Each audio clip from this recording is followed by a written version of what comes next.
We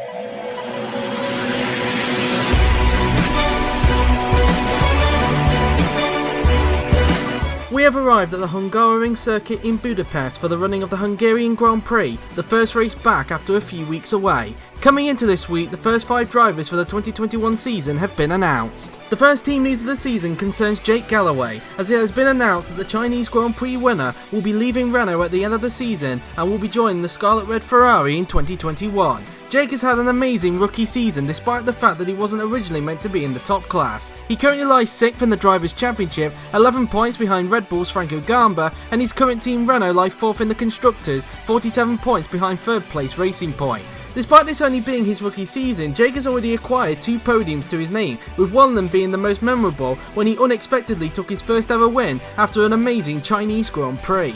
Jake will be over the moon to be a part of the prancing horse next season, and he'll be hoping to turn the team's misfortunes around in the fantasy era after what has been a tricky 2020 for the Italian manufacturer. As a result of this news, it means that at least one current Ferrari driver will be leaving the team at the end of the season, with the rumours pointing towards Laura Chung leaving the team, with her being rumoured for a potential move to Ferrari's Italian rivals Lamborghini. This news also raises the question on who will replace Jake at Renault, with the team's current test driver Jesus Perinen and current DTM Championship leader Romain Grosjean being the leading contenders to replace Jake, given it's looking highly likely that Evan Byrne will be retained. It will be fascinating to see who wins the battle between Romain and Jesus. The second team news concerns Williams, as they have announced that 6-time race winner Felix Sontag will remain with the Oxfordshire-based team for another season. Felix has had a brilliant 2020 season, with this season's Williams being an improvement compared to last season. He currently lies 17th in the Drivers' Championship, being the only Williams driver so far to score points, and his team Williams lie 9th in the Constructors, with Manor and Haas still yet to score.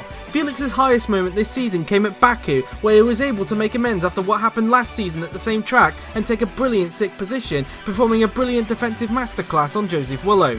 Felix will be happy and surprised that he is being announced this soon, and he'll be looking to continue the team's progression and hope to be higher in 2021. His teammate is still yet to be announced, however it's looking likely that Jamie Griffiths will be retained for another season, but we will wait and see. The penultimate team news of the day concerns McLaren, as they have announced that 2017 DTM runner-up Kirishima De Rosa will remain with the Woking-based team for 2021. Kira has had a brilliant 2020 season despite the team's shaky start to the season. He currently lies 8th in the Drivers' Championship, having just overtook Evan Byrne in the last race, and his team McLaren lie 5th in the Constructors, 14 points ahead of Ferrari. Kero's best moment of the season came in France, where he took his 2nd career podium after an amazing drive and a brilliant strategic decision from McLaren. He'll be looking to continue his impressive form into 2021, and he'll be hoping the team will be fighting at the front during the fantasy era. There will be one change with Kero in 2021, and that is that he'll be running under the Italian nationality as opposed to the Polish nationality from next season. The only question remaining at McLaren is who will be his teammate, with Joseph Willow still being a contender to remain with the team for another season. However, given his shaky season so far, he could be dropped in favour of either current GP2 Championship contender Ho-Ang-Min Nguyen or current McLaren test driver Hento Sinano, but only time will tell. The final team news of the day concerns Mercedes, as to the surprise of literally no one, they have announced that they will be retaining their lineup of Franco Lopez and Amar Kar for another season. Franco has had another amazing season, with him currently having a 14-race podium streak going into this week. He currently leads the Drivers' Championship by 55 points ahead of his teammate Amar Kar, and his team Mercedes lead the Constructors' Championship by a massive 170 points ahead of Red Bull. Despite not having the most wins this season, Franco's consistency has been the key to him having a comfortable lead in the championship. He'll be hoping to continue this momentum for the remainder of the season and hope to continue it into next season as well.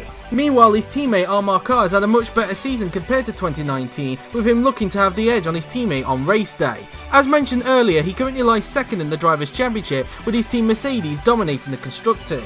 Amar has had more wins than Franco this season, however his bad luck this season has let him down, with him crashing out of races through no fault of his own, which in turn has led to him having a 55-point mountain to climb in order to fight with Lopez this season. Amar will be happy to remain with the team for another season, and he'll be hoping to have another good season in 2021, with question marks still surrounding the team as to whether they will still be competing for the title in 2021, given it will mark the first season of the fantasy era. It will be fascinating to see what the pecking order will look like next season. The final thing we need to talk about is the provisional calendar, and also some things regarding one race this season. For those of you who aren't aware, this past Thursday it was announced by GP4OC that the Russian Grand Prix would not go ahead for this season and next season at the very least, with replacement venues being evaluated by Yuri. GP4OC took the decision in response to the ongoing situation between Russia and Ukraine, as we did not feel it was right to have a race in Russia. We are not going to talk about this subject too much out of respect to those who have been affected by this. We at GP4OC send our thoughts and prayers to everyone in Ukraine, and if anyone in Ukraine is watching this, we hope that you are staying safe. And that is it for this week's edition of the GP4OC News. The next team news will break at the Belgian Grand Prix next week, so until next Tuesday's practice session, take care.